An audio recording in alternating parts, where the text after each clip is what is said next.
দাদা আপনি একবার দেখুন তাকিয়ে, এই একবার দেখাও দেখাও সব। এই যে সারা থান, এই থান, এই সামনে একটা গোডাউন আছে, গোডাউনে ফুল ভর্তি। এই যে তিরপল দেখছেন, এই তিরপল দুর্গত মানুষদের জন্য। আপনি দেখুন এখানে স্ট্যাম্প মারা আছে, বিগত চোর সরকারের স্ট্যাম্প মারা আছে।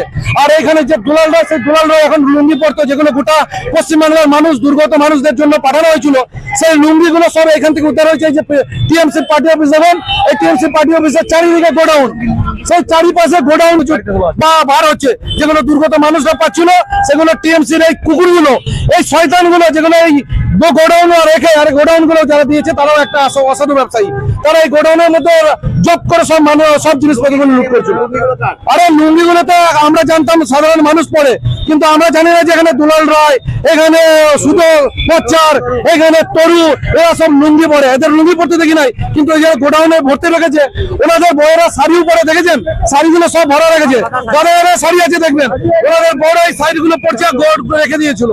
তো আপনি একবার দেখুন, এগুলো সব টিএমসির পার্টির চারিপাশে গোডাউন করে রেখেছে, চারিপাশে গোডাউন করে রেখেছে।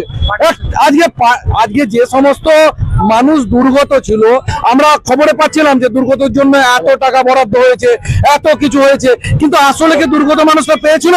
কিচ্ছু পায় নাই। আপনারা দেখবেন তারা আন্দোলনের রত ছিল, আর এরা গোডাউন যত করেছে এই সব জিনিসগুলোকে। আজকে যদি আমরা না আসতাম সত্তাতে, এগুলো আমরা কিছুই জানতে পারতাম। এগুলো সব অসাধু ব্যবসায়ীদের দিয়ে সব বিক্রি করে নিজের পকেটস্থ করতো। আজকে এরা একটা সাইকেল চাপে জুটতো না এদের 12 বছর আগে, সেই এক একটা নেতা হয়ে আজকে সারা স্করপিও তাকে দূর করে তারা আজকে 5 তলা বিল্ডিং, কোটি কোটি টাকার মালিক। তারা এই কাদের পয়সা থেকে? এগুলো সাধারণ, যে কোনো একজন সাধারণ মানুষ জানবে এগুলো চুরি করা পয়সা, সাধারণ মানুষের চুরি করা পয়সা। আর সেগুলো প্রমাণ আমরা দিয়ে দিচ্ছি।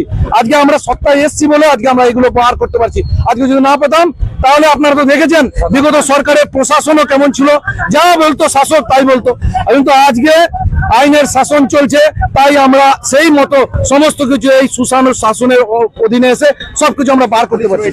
হ্যাঁ, এসে একবার করে পড়তো ওখানে লোককে না দিয়ে, এমনকি চাঁদু পর্যন্ত পড়তো, যাকে চন্দ্রনাথ মন্ত্রী ওখানে ঘর আছে, চাঁদ এসে লুঙ্গি ছাড়তো,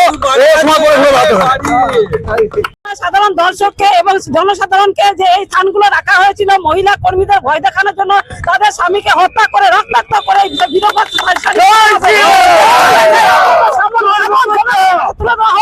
যে এদের শাস্তি হোক, এদের আইনের মাধ্যমে ইমিডিয়েটলি সাজা হোক। আমরা এটা আবেদন করছি আপনাদের মাধ্যমে, যেহেতু আমরা সাধারণ জনগণ, আমরা চাইছি যে এদের সাজা হোক, কঠিন থেকে কঠিনতর সাজা হোক।